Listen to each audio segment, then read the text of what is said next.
200 or 100 hertz all the way up to like 5K really, really sorted. Like if you can get that, the range that we all really hear well at, then you can really accurately address your bass problems, if there are any, or your bass clarity. And that helps me really, really kind of get things to jump out in a way that, like, when I switch it back to the normal speaker mode, things just kind of gel. Like, yeah, they sound weird because I've been on the NS10 kind of thing for a while, but like, there's just something about it that makes it really reins in my want to push things harder than they need to be pushed. And also it makes me, make more aggressive moves that I need to make because of how it's translating. And then usually when I flip back to the flats, or the full range monitor, then I just kind of go back and forth between the flat, the NS10, and the Auratone, a few times, and basically even out what I had done, so that it, again, kind of like a mastering engineer, and just kind of make sure it fits everywhere. And at the end of the day, I'm mixing for my flat sounding speaker setting, because that's how I hope that people are going to listen to it, even though I know they're going to listen to it basically on Auratones. But I want it to sound good anywhere. So if there's no bass and there's not a lot of high end, I want that mid range to be fucking spot on, or at least as spot on as I can make it. And if they have the low subs, then great, the low subs are there. And if they don't, then they're not. And it just, rather than putting an EQ on the mix bus and doing it that way, it just works for me in a quicker way. Yeah, I totally get that. I bought these Focal shaped twins, and I'm getting very similar low end to what I was getting before in terms of just like how low I can go. Right. But the mid range is so just translates so well. So it's like, even though I'm mixing full range, what I needed help with was mid range, right? And I totally got it. Perfect. And it's like crazy. It's crazy how like. Yeah, it's all about the mid-range. Like because I was in like, I hate to say it, but I was with, the HS80s, and, that the crossover just completely fucked with my head. Yeah. And I just always second guessing my mid-range. And now it's like it's so blatant if I need to do an EQ move or not. And it's just like, do I need to do it? Do I not need to do it? Yeah. Yes or no? And it's so easy. It's and just like, regardless of my weird dislike of Focal monitoring, I love their headphones. Their headphones are fucking amazing. It doesn't matter. Very personal thing, right? It's a personal thing. I know people who don't like barefoots. It's fine. It's nothing against. I don't care. Like, whatever works for you. I personally don't like Focal. That's just me. I hear music differently than you hear music, and anyone else. And that's exactly. We're all meant to have our own lenses, as you kind of said at the beginning. And that's legit. Yeah. And that's, and if that's all we have, honestly, right? Like that's our careers, are how we hear music. And like, that's why someone will hire Dan, and that's why someone will hire Ben, and that's why someone will hire, whoever. Yeah. And hopefully we kind of, the right music comes to us by way of how we hear it. Exactly. And awesome. Yeah. So on that note, just like, I guess we'll take it. We'll take it to the close because it's getting really long now. Take me to the bridge. Take you to the bridge. So I asked you this question on the previous episode, and I'll ask it again because it's my closing, question. And obviously, we've all been through so much in the last 2 years. Yeah. So maybe your answer has changed, and I don't know what your original answer was. I don't know either. I'll have to go back and listen. So we'll have to find out if it matches or not. But yeah, looking back on your journey, in music and audio, like. Was there something that you maybe did or didn't do that you want to impart on your earlier self, knowing what you know now, be like, yo, Dan, keep at that. It's going to get you where you want to go. Or maybe the other way around. Don't do that.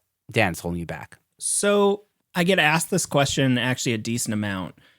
And I feel like I am so blessed to be where I am at this moment because of whatever decisions I made in the past, whether I regret them or not. Like, I probably wouldn't have met my wife if I made one slight decision. It's the butterfly effect thing. If I had done one little thing, my life could be way better. It also could be way worse. And it's just kind of this thing of like, I just want to be happy with where things are now. It's like, that phenomenon of people not wanting to get older. like you can, it's not that I don't mind getting older. Like it's a part of life. And like, yeah, okay, losing hair and all that stuff sucks, but like it only sucks the more you dwell on it and you dwell on those negative aspects of it.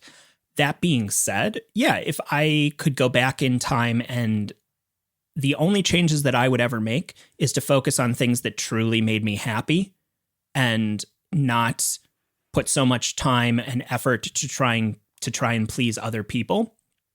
But in my current, as we said 4 hours ago, in my current state of mind, that as we said 30 hours ago. Yeah, exactly. That I was just telling my wife the other day, like I'm so happy with where I am, like and it wouldn't have been where I thought I was going to be 2 years ago, and where I had envisioned myself being ever, and that's really all that matters. And it's like some people, it's the whole skateboarding thing. Like, oh, you got hurt skateboarding, you're never going to skateboard again. No, I'm just going to be more careful. And, and I love it. It's what I do, it's, it brings me joy. So yeah, unfortunately I'll just have to be a lot more careful so that, I don't end up, 10 weeks out of commission for certain things. But, if that's what makes me happy, that's what makes me happy.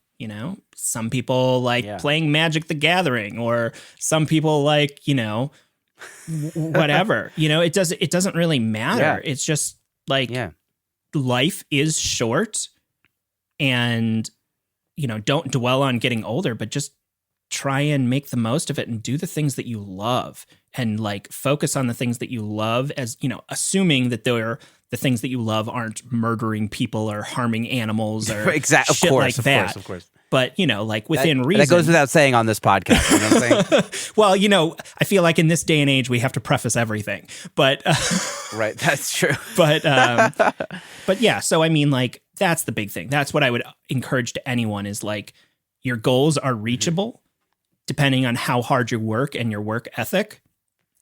But at the end of the day, you have to want to reach those goals, and those goals have to make you happy, because otherwise, what are you working for? Oh man, amen. Things to ponder on as we continue washing dishes, listening to this podcast, or whatever it is you're doing.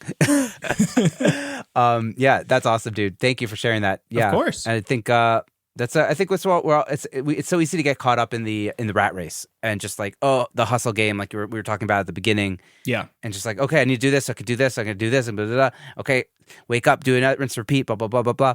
But like, sometimes you have to stop and think like, hey, what really makes me happy? What do I really want to do? And how can I make decisions based on that? Exactly. And don't sit on that. Like if there's something you want to do, just do it. Like that would be my biggest regret of the last 2 years, of like sitting on thoughts that I wanted to do. And then when I finally did them, I was like, why didn't I do this 2 months ago? Like there was no issue. There was no reason I couldn't. Like just do it. Like right now, like if you want to go do something else, stop listening to this, go do something else. Like do something you love. Yes. Like, you know what I mean? Within reason. Listen to Ben's shit. But, I'm just saying like, if music's not your thing, don't, I tell people all the time, if you're not happy doing music and you're more happy doing something else, go do that. Like there's no need to do something that you don't want to do. Yeah. So true. Yeah. Words of wisdom. On that note, I think it's the perfect note to end this interview, and let the people be on their way to the next episode of I don't know, whatever podcast they're listening to. Dad, such a pleasure to schmooze with you as always. Thanks for sharing. Thank you for having me back again. Yeah, thanks for sharing your wisdom. This was great. I think this is lots of great takeaways here for me and for the audience. So thank you so much. Thank you. Thank you so much for listening to this episode of Secret Sonics. I hope you enjoyed this conversation as much as I did. If you've been digging the show, it would be awesome if you could share this episode or your favorite episode with a friend or two, and or leave a rating and review on Apple Podcasts, Spotify, or your podcatcher of choice. That's it for now. Have a great week. Take care and dig in. See you soon. Bye-bye.